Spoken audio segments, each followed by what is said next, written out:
কলবের এলেম, ফাযাকাল ইলমুন নাফিউ, এটা হলো উপকারী এলেম। এটা কিসের এলেম? উপকারী এলেম, যে এলেমের সাথে আমলের সম্পর্ক আছে। যে এলেমের সাথে আমলের সম্পর্ক আছে সেটা হলো ইলমে নাফে। সেটার নাম কি? এটা হলো উপকারী এলেম। এই এলেম দ্বারা বান্দা এহ জগৎ পরজগৎ উভয় জগতে কামিয়াব হয়ে যাবে। কি হয়ে যাবে? এটাকে বলা হয়েছে ইলমে বাতেন, ইলমে তাসাউফ বা ইলমে লাদুন্নি। ইলমে লাদুন্নি, আল্লাহ প্রদত্ত জ্ঞান। আল্লাহ প্রদত্ত জ্ঞান। ইলমে লাদুন্নি মানে কি? আল্লাহ প্রদত্ত জ্ঞান। আল্লাহ যাকে দিয়েছেন তিনি এই ইলম অর্জন করতে পেরেছেন। তাহলে এই ইলমের কথা হাদিস দ্বারা সাবেত আছে এবং কোরআনেও এর উল্লেখ আছে। দ্বিতীয় প্রকারের ইলম হলো ইলমুন আলাল লিসান, জবানের ইলম। ওটার নাম কি? জবানের ইলম, যেটাকে বলা হয়েছে ইলমে শরীয়ত, ইলমে যাহির। আর ফাযাকা হুজ্জাতুল্লাহি আযজা ওয়া জাল্লা আলা ইবনে আদামা, রাওয়াহু দারিমি। ইমাম দারিমি হাদিসটা বর্ণনা করেছেন। তিনি বলছেন যে এই ইলমটা আল্লাহর পক্ষে আদম সন্তানের বিরুদ্ধে সাক্ষী দলিল হিসাবে গ্রহণ হবে, দলিল হয়ে যাবে। এই ইলমটা আল্লাহর পক্ষে আদম সন্তানের বিরুদ্ধে দলিল হয়ে যাবে। এই ইলমের সাথে আমলের কোনো সম্পর্ক নাই, কারণ শরীয়তের ইলম অর্জন করেছে, শিক্ষা দিয়েছে, সেই অনুযায়ী কোনো আমল করে নাই। ওই ইলমই তার বিরুদ্ধে সাক্ষী দিবে, দলিল হবে। কথা বুঝতে পেরেছেন? কথা কি বুঝতে পেরেছেন বন্ধুগণ আমার, ভাইরা আমার? এজন্য হাদিসে দুই প্রকার ইলমের কথা উল্লেখ আছে। কয় প্রকার ইলমের কথা? দুই প্রকার ইলমের কথা উল্লেখ আছে। এবং এই হাদিস দ্বারাই সাবেত হয়েছে আল্লাহ প্রদত্ত ইলম, ইলমে তাসাউফ, ইলমে বাতেন, এটা মানুষের জরুরত। এটা মানুষের কি জরুরত। এছাড়া বান্দাদের বাঁচার কোনো গতি নাই। বন্ধুগণ আমার, ভাইরা আমার, আমি হাদিসটা বলে তারপরে আয়াতে কোরআন, তাহলে বুঝতে সহজ হবে। হযরতে ইউসা ইবনে নূন আলাইহিস সালাম, তিনি ঘটনাটা হযরতে মূসা আলাইহিস সালামকে বলতে ভুলে গেলেন। আল্লাহ ভুলাই দিয়েছেন। কে ভুলাই দিয়েছেন? আল্লাহ ভুলাই দিয়েছেন। ঘুম থেকে জাগ্রত হওয়ার পরে হযরতে মূসা আলাইহিস সালাম আবার রওনা দিয়েছেন, সফর যেহেতু।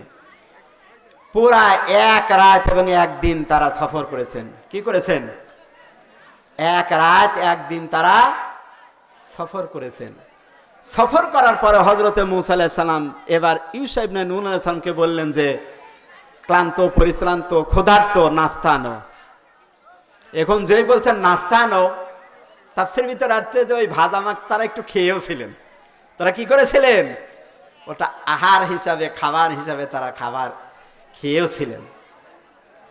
তখন হযরতে ইউসা ইবনে নূন আলাইহিস সালাম বললেন যে, আমি বলতে ভুলে গিয়েছি, পূর্বে যে জায়গায় বিশ্রাম করতেছিলাম ওই জায়গায় ভাজা মাছ তাজা হয়ে নদীর, সমুদ্রের ভিতরে চলে গেছে, এবং যেই রাস্তায় চলে গেছে সেই রাস্তায় আল্লাহ পাক সমুদ্রের পানির স্রোতধারাকে আল্লাহ বন্ধ করে দিয়েছেন, এবং সেখানে সমুদ্রের ভিতরে একটা সুড়ঙ্গ পথ আল্লাহ বানায় দিয়েছেন। কোন সুবহানাল্লাহ। হযরতে মূসা আলাইহিস সালাম বললেন, ওই জায়গায় তো আমাদের দরকার। তখন তারা কি করলেন? রিটার্ন করলেন। বন্ধুগণ আমার, বাইরে আমার, আল্লাহর পয়গম্বর হযরত মূসা আলাইহিস সালাম এবার ব্যাক করলেন, রিটার্ন করলেন। যেই জায়গায় ঘটনা সংঘটিত হয়েছিল তিনি চলে আসলেন। আসার পরে দেখলেন যে এক ব্যক্তি চাদর মুড়ি দিয়ে সমস্ত মাথা মস্তক ঢেকে আছে। তিনি সালাম দিলেন। সালাম দেওয়ার পরে ওই ব্যক্তি বললেন, এই জনমানবহীন এলাকার ভিতরে কে আমাকে সালাম দিল? তিনি বললেন, আমি মূসা। তিনি বললেন যে, কোন মূসা? তিনি বললেন, আমি বনি ইসরাইলদের মূসা। চিনতে পারলেন? বললেন, কেন এসেছেন? ওই ব্যক্তির নাম তাফসিরে হযরতে খিজির আলাইহিস সালাম বলা হয়েছে। কি বলা হয়েছে? হযরতে খিজির আলাইহিস সালাম। খিজির বলা এই কারণে যেখানে তিনি বসতেন সবুজ শ্যামলাময় হয়ে যেত, যেখানে কোনো প্রকার ঘাস জন্মত না। তিনি যেখানে বসতেন সাথে সাথে সেখানে সবুজ ঘাস সেখানে গজায় যেত। কোন সুবহানাল্লাহ। আল্লাহর বিশেষ বান্দা। এখানে কি বলা হয়েছে? আল্লাহ রাব্বুল আলামিন বলেন ফাওয়াজাদা আবদাম মিন ইবাদিনা, তারা আমার বান্দাদের মধ্যে থেকে একজন বান্দার তারা সাক্ষাৎ পেলেন। আতাইনাহু রাহমাতাম মিন ইনদিনা, আর আমার পক্ষ থেকে আমি তাকে রহমত দান করেছি। আমার পক্ষ থেকে তাকে কি করেছি? রহমত দান করেছি। আর আমি তাকে ইলমে লাদুন্নি দান করেছি, বিশেষ এক প্রকার ইলম আমি তাকে দান করেছি। বন্ধুগণ আমার, ভাইরা আমার, হযরতে মুসা আলাইহিস সালাম বললেন আপনার কাছ থেকে আমি ইলম অন্বেষণ করতে চাই। তিনি বললেন যে আপনি ধৈর্য ধারণ করতে পারবেন না, আপনি সবর করতে পারবেন না। হযরতে মুসা আলাইহিস সালাম বললেন যে আমি সবর করব, ধৈর্য করব, আমি কোনো প্রকার আপনার আপত্তি করব না। হযরতে খিজির আলাইহিস সালাম বললেন আমার সঙ্গে আপনি থাকতে পারেন, তবে শর্ত হলো আমি যা করব আমার কোনো প্রতিবাদ করা যাবে না। আমার কোনো প্রতিবাদ করা যাবে না, প্রশ্ন করা যাবে না, যতক্ষণ পর্যন্ত আমি তার ব্যাখ্যা না বলে দেই কোনো প্রকার আপত্তি করা যাবে না। এই শর্তে হযরতে মুসা আলাইহিস সালাম হযরতে খিজির আলাইহিস সালামের সাথে রওনা দিলেন, সফরে রওনা দিলেন। তারা সমুদ্রের কোল ঘেঁষে রওনা দিলেন, সমুদ্রের কোল ঘেঁষে রওনা দিলেন। নৌকায় ওঠার পরিকল্পনা করলেন। মাঝিরা নৌকা নিয়ে রওনা দিয়েছেন। মাঝিরা তাকে দেখে চিনতে পারলেন হযরতে খিজির আলাইহিস সালামকে। হযরতে মুসা আলাইহিস সালাম আর হযরতে খিজির আলাইহিস সালাম নৌকায় উঠলেন, কিন্তু নৌকার মাঝিরা কোনো প্রকার পারিশ্রমিক নিল না, কোনো প্রকার পারিশ্রমিক গ্রহণ করল না। হযরতে খিজির আলাইহিস সালাম যখন নৌকা থেকে নামলেন, নামার সময় ওই নৌকার মাঝখান থেকে একটা তক্তা সঙ্গে সঙ্গে খুলে দিলেন। কোঠার দ্বারা ওই নৌকার একটা তক্তা খুলে ফেললেন। হযরতে মুসা আলাইহিস সালাম আর সহ্য করতে পারলেন না। তিনি বললেন যে নৌকার মাঝিরা আপনাকে বিনা পয়সায় বিনা পারিশ্রমিকে ওঠালো, কোনো প্রকার টাকা পয়সা নিল না, আর আপনি এই সুন্দর নৌকায় উপার্জন করেন, এই নৌকার একটা তক্তা আপনি কেন খুলে ফেললেন? হযরতে খিজির আলাইহিস সালাম বললেন আপনি আমার সঙ্গে থাকতে পারবেন না, বিদায় নেন। তিনি বললেন না, আর আমি কোনো কথা বলবো না, ধৈর্য ধারণ করব। এরপরে হযরতে মুসা আলাইহিস সালামকে সাথে করে নিয়ে তারা রওনা দিলেন। মাঠের মধ্যে দিয়ে তারা যাচ্ছেন। একটা বালক দেখা গেল অনেকগুলো বালকের সাথে খেলাধুলা করছে, অনেকগুলো বালকের সাথে খেলাধুলা করেছে। হযরতে খিজির আলাইহিস সালাম ওই বালকের কাছে গেলেন আর তার মাথাটা দেহ থেকে আলাদা করে দিলেন। তাহলে এটা আরো গুরুতর কিনা? আগেরটা ছিল আর্থিক ক্ষতি, আগেরটা কি ছিল? আর্থিক ক্ষতি। এই ঘটনা কোরআনের ঘটনা, এটা কোনো বানানো ঘটনা না। তাহলে আগেরটা ছিল আর্থিক ক্ষতি, দ্বিতীয়টা এটা প্রাণনাশ। দ্বিতীয়টা কি? প্রাণনাশ, জানে মেরে দেওয়া। হযরতে মুসা আলাইহিস সালাম প্রতিবাদ করলেন, না এটা মানা যায় না, এটা মানা যায় না। বললেন আপনি আর আমার সাথে থাকতে পারবেন না। বললেন না, আমি আর প্রতিবাদ করব, আমি আর। এরপর তৃতীয় ঘটনা, তারা সফর করে ক্লান্ত পরিশ্রান্ত হয়ে একটা জনপদে গিয়ে পৌঁছলেন, একটা গ্রামে গিয়ে পৌঁছলেন, এবং ক্ষুধার্ত থাকার কারণে তাদের মেহমানদারিত্ব চাইলেন যে আমাদের কিছু আপনারা খাবার খাওয়ান, কিছু মেহমানদারি করেন। কিন্তু লোকেরা, ওই এলাকার নিয়ম ছিল যে যাকে মেহমানদারি করাবে না গ্রামের মেইন গেট বন্ধ করে সব দরজা বন্ধ করে দিত। পরবর্তীতে ডাকাডাকি করার পরেও তারা দরজা খুলতো না। এমন একটা পরিস্থিতি, কেউ তাদের মেহমানদারি করলো না। দেখা গেল জনপদের ভিতরে একটা প্রাচীর ধ্বংস দিকে চলে যাচ্ছে, একটা প্রাচীর ভেঙে যাচ্ছে। হযরতে খিজির আলাইহিস সালাম সেই প্রাচীরটা নির্মাণ করে দিলেন। কি করলেন? প্রাচীরটা নির্মাণ করে দিলেন। হযরতে মূসা আলাইহিস সালাম প্রতিবাদ করলেন যে গ্রামের লোক একটা মেহমানদারি করল না আর আপনি বিনা পারিশ্রমিকে সেই একটা ওয়াল, একটা প্রাচীরের সংস্কার করে দিলেন, কেমন কথা। তখনই হযরতে খিজির আলাইহিস সালাম যে কথাটা বলছেন কোরআনের কারিমে সূরা কাহাফের ৭৮ নম্বর আয়াত। কত নম্বর?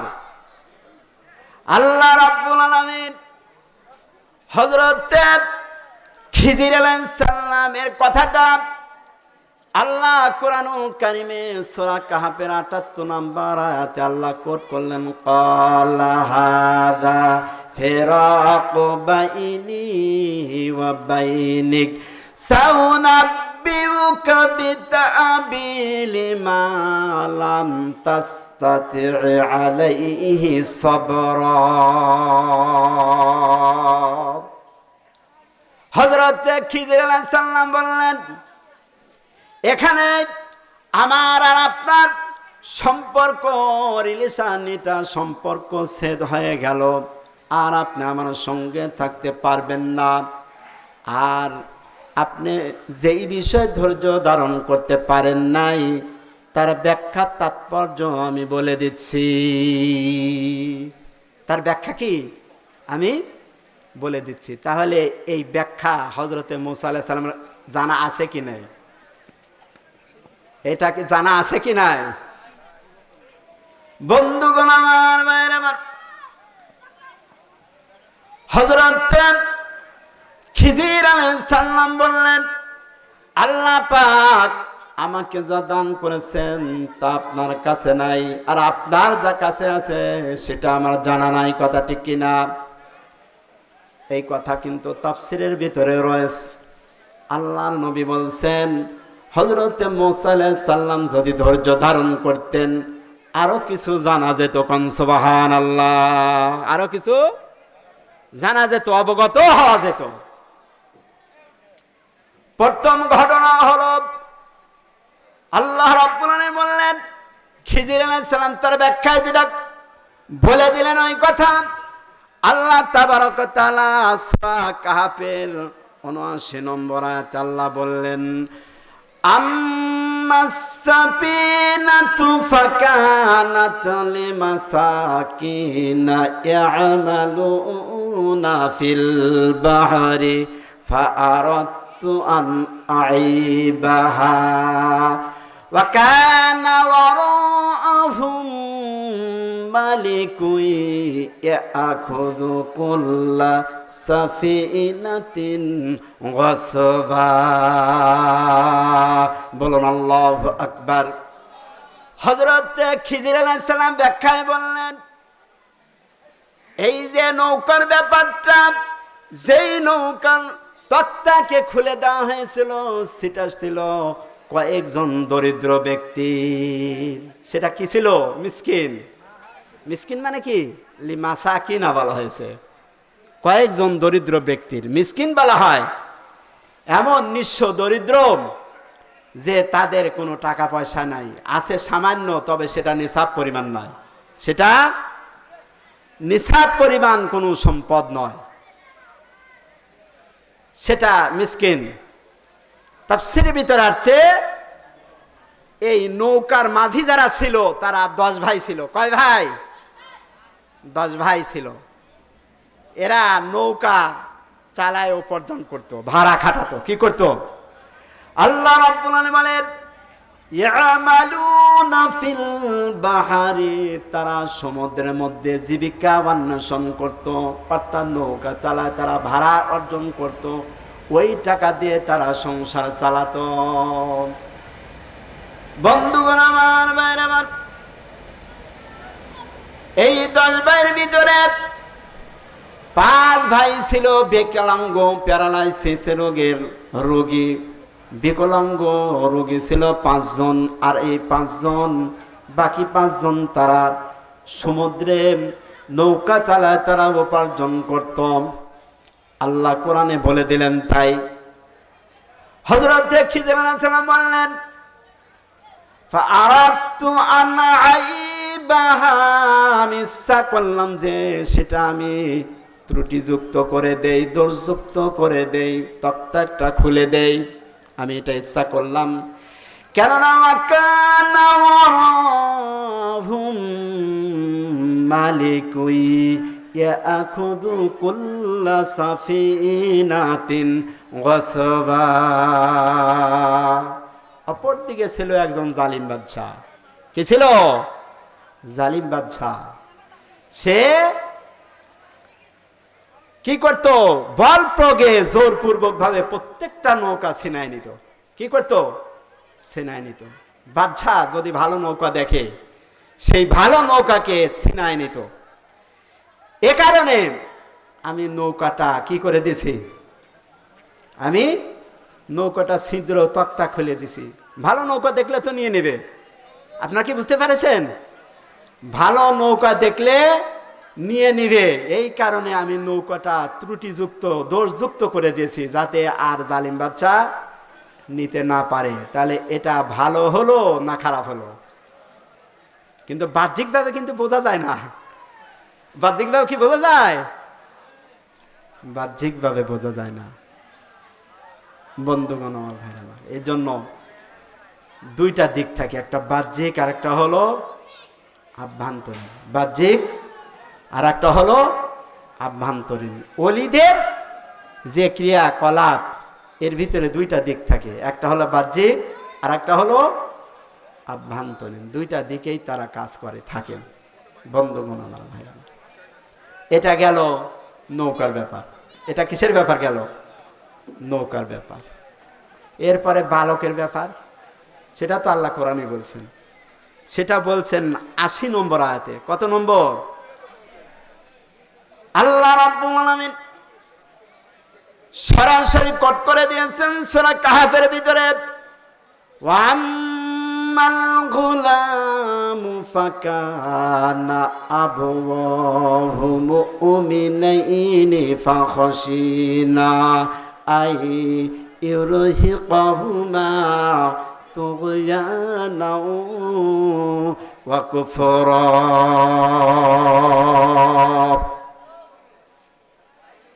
আল্লাহ জানায় দিলেন খিজির আলাইহিস সালামের মারফতে বালকটির ব্যাপার ছিল যে ওই বালকের পিতামাতা 2 জনই ইমানদার ছিল। কি ছিল? 2 জনই মুমিন ছিল, ইমানদার ছিল। ফাখাশিনা, আমি আশঙ্কা করলাম যে তার অবাধ্যতার কুফর দ্বারা সে তাদের প্রবাহিত করে দিবে, প্রভাবিত করে দিবে, তাসির করবে। অর্থাৎ এই কাফের সন্তান তার পিতামাতাকে বেঈমান করে ছাড়বে। আচ্ছা, সন্তান যারা, এই সন্তান দ্বারা পিতামাতা প্রভাবিত হয়, এটা কি মানেন? সন্তান যদি নেক সন্তান না হয়, যদি নেক সন্তান না হয়, তাহলে কিন্তু প্রভাবিত হয় পিতামাতা। সন্তানের কথা মানতে অনেক সময় বাধ্য হয়। তাহলে নেক সন্তান দরকার আছে কি নাই? তিনি আশঙ্কা করলেন এই সন্তান কাফের হবে, আর কাফেরের দ্বারা তার ইমানদার পিতামাতা বেঈমান হবে। এজন্য আমি কি করেছি? উনি বললেন ফারাদনা আইয়ুবদিলাহুমা রাব্বুহুমা খায়রাম মিনহু যাকাতাও ওয়া আকরাবা রুহমা।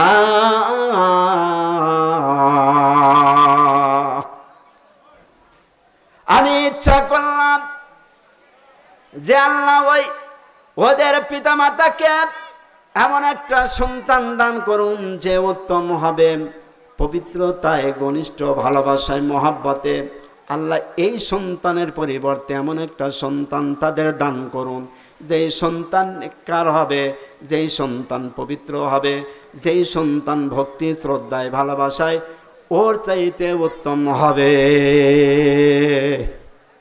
কথা কি বুঝতেন? তাহলে তিনি বললেন যে আমি ইচ্ছা করলাম, তার মানে ইচ্ছা করার কারণেই এই কাফের সন্তানকে তিনি দুনিয়া থেকে বিদায় করে দিলেন। কি করলেন? দুনিয়ার থেকে বিদায় করলেন। এটা হলো বালকের ব্যাপার। এটা কিসের ব্যাপার? আর 3 নম্বর কিসের? প্রাচীরের ব্যাপার। 3 নম্বর কি? প্রাচীরের ব্যাপার। আল্লাহ রাব্বুল আলামিন প্রাচীরের ব্যাপারটা আল্লাহ তাআলা বলে দিলেন, ওয়া আম্মাল জিদারু ফাকানা লিয়াতীমাইনি গোলামাইনি ফিল মাদিনা। আল্লাহ পাক বলে দিলেন যে প্রাচীরের ব্যাপারটা ছিল, সেটা নগরবাসী 2 জন পিতৃহারা বাপ মাহারা সন্তানের 2 জন সন্তান, গোলামাইনি ইয়াতিমাইন, 2 জন ইয়াতিম বালক, 2 জন ইয়াতিম বালক। অর্থাৎ ওই প্রাচীরের মালিক কে ছিল? 2 জন ইয়াতিম বালক। এটা ছিল। আল্লাহ রাব্বুল আলামিন বলেন, ওয়া কানা তাহতাহু কানসুন লাহুমা ওয়া কানা আবুহুমা সালিহা।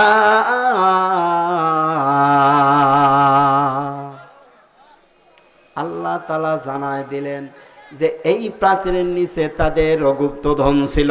কি ছিল? গুপ্তধন ছিল প্রাচীরের নিচে। আর তাদের পিতামাতা নেককার ছিল, সৎকর্ম পরায়ণ ছিল। কোন সুবহানাল্লাহ।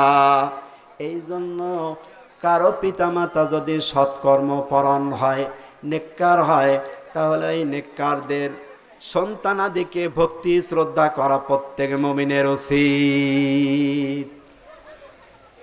কোন নেককার হাক্কানি আলেম ওলামায়ে কেরামের সন্তান তাদের ভক্তি করার কথা আছে, কারণ তাদের পিতামাতা দিনদার পরহেজগার ছিল। কি ছিল? দিনদার পরহেজগার ছিল। কারণ এর দ্বারাও পিতামাতা যদি ভালো হয়, এর দ্বারা কি হয়? দেশ জাতির কল্যাণ হয়। দেশ জাতির কি হয়? বন্ধুগণ আমার, আল্লাহর ওলি হযরত শিবলি নোমানী রাহমাতুল্লাহ আলাইহি, তিনি ইরাকে জন্মগ্রহণ, গভর্নর ছিলেন ইরাকের, বড় একজন আল্লাহর ওলি ছিলেন। তিনি বলেন যে আমার কারণে এই শহর আর সমগ্র এলাকাকে আল্লাহ শান্তিতে রেখেছেন। কোন সুবহানাল্লাহ। তাহলে এটা কি বিশ্বাস হয়? তাফসিরে মারিফুল কোরআন আপনারা খুলবেন, তাফসিরে, এটা আমার বানানো কথা না। আপনারা বলতে পারেন যে ওলি আল্লাহর এত ক্ষমতা, আল্লাহ দান করেন। কি করেন? আল্লাহ দান করেন। যেরকম আমার আলা হুজুর মোদাদুজ্জামান মনিরউদ্দিন আহমদ রহমাতুল্লাহ কে ছিলেন? দরবারের মালিক যিনি আছেন। কোনো এক সময় ঘূর্ণিঝড় টর্নেডো হয়েছে বাংলাদেশে, সেই সময় আমার দাদা হুজুর সেটাকে থামায় দিয়েছেন। কোন সুবহানাল্লাহ। ওলিদের এই ক্ষমতা আছে কিনা? কোনো গজব আজব এটাকে ট্যাকেল দেওয়ার দায়িত্ব আল্লাহ ওলিদের দিয়ে থাকেন। কথা ঠিক কিনা? কথা ঠিক কিনা? এলাকায় আল্লাহর ওলিদের পদচারণার কারণে আল্লাহ বহু গজব থেকে রক্ষা করেন। বহু গজব থেকে কি করেন? রক্ষা করেন। ওলি আল্লাহ মুর্শিদ তাদের মর্যাদা কোনো গ্রামের উপর দিয়ে যদি তারা হেঁটে যান, ওই গ্রামের 40 দিনের কবরের আযাবকে আল্লাহ তাআলা মাফ করে দেন। কোন সুবহানাল্লাহ। তাহলে তাদের ভক্তি শ্রদ্ধা করা দরকার আছে কি নাই? তাদের সাথে শত্রুতা করা যাবে? আপনি কেন করেন? হ্যাঁ, এর পরেও থাকবে আবু জেহেলও ছিল রসুলের বাড়ির পাশের লোক। এ কিন্তু রসুলের আপন চাচা নয়। রসুলের আপন চাচা পড়শি চাচা। অনেকেই বলে রসুলের চাচা আপন চাচা নয়, পাড়া পড়শি চাচা ছিল। ইমান নসিব হয় নাই, হয়েছে? আপন চাচার ভিতরে আবু তালেব কিন্তু রসুলের আপন চাচা ছিল। তার সম্পর্কে কোরআনে সূরা লাহাবকে আল্লাহ নাজিল করেছেন। আর একজন চাচা ছিল আপন চাচা, হযরতে আবু তালেব। আপন চাচার ভিতরে ইসলাম গ্রহণ করেছেন হযরতে হামজা, হযরতে আব্বাস। কে? হযরতে আব্বাস রাদিয়াল্লাহু তাআলা আনহু। তার কলিজার টুকরা সন্তান জলিল কদর সাহাবী রাইসুল মুফাসসিরিন হযরতে আব্দুল্লাহ ইবনে আব্বাস রাদিয়াল্লাহু তাআলা আনহু। আল্লাহ রাসূলের দরবারে যখন হযরতে আব্দুল্লাহ ইবনে আব্বাসকে নিয়ে আসা হলো, তখন আল্লাহ রাসূল খেজুর মুখের ভিতরে চিবিয়ে, সেই চিবানো খেজুর আব্দুল্লাহ ইবনে আব্বাসের মুখে দিয়ে দোয়া করেছেন, আল্লাহ কোরআনের এলেম তাকে দান করো। আল্লাহ এমন এলেম দিলেন যে তাকে রাইসুল মুফাসসিরিন, কোরআনের প্রধান ব্যাখ্যাকারক আল্লাহ বানায় দিলেন। এ ক্ষমতা আছে কিনা? আছে কিনা? আছে। বন্ধুগণ আমার, ভাইরা আমার, এই জন্য হুজুরের এলাকার সব লোক হুজুরের আনুগত্য করবে এটাও আমরা আশা করি না। তবে তার সঙ্গে যারা বেয়াদবি করবে আল্লাহ তাদের কপালকে জ্বালায় দিবেন। কি করবেন? এটা আমার কথা, হাদিসে কুদসিতে আল্লাহ রাব্বুল আলামিন বলেন, মান আদালি ওয়ালিয়ান ফাকাদ আযানতুহু বিল হারব। যে ব্যক্তি আমার বন্ধুকে, আমার ওলিকে কষ্ট দেয়, তার বিরুদ্ধে আমি যুদ্ধ ঘোষণা করি। আমার ওলিকে যে কষ্ট দেয় তার বিরুদ্ধে আমি যুদ্ধ ঘোষণা করি। তাহলে ওলি আল্লাহর বিরোধিতা করা যাবে? বলেন, করা যাবে? যাবে না। সাবধান, নিজের কপালকে জ্বালায় দিবেন না। ভাগ্যের উন্নতি যদি করতে চান অবশ্যই ওলি আল্লাহর সহবতে আমাদের যেতে হবে, উপায় নাই। হযরতে শিবলি নোমানির কথা আমি বললাম না, উনি নিজে বলেছেন, আমি এলাকার জন্য রহমত, শান্তির কারণ। শুধু আমার শহর না, ইরাক না, গোটা সমগ্র এলাকার জন্য আমি শান্তির কারণ। বন্ধুগণ আমার, বাইরে আমার, আল্লাহর ওলি হযরত শিবলি নোমানী রাহমাতুল্লাহ আলাইহি যখন ইন্তেকাল করলেন, ইন্তেকাল করার পরে তাকে দাফন করে দেওয়া হলো।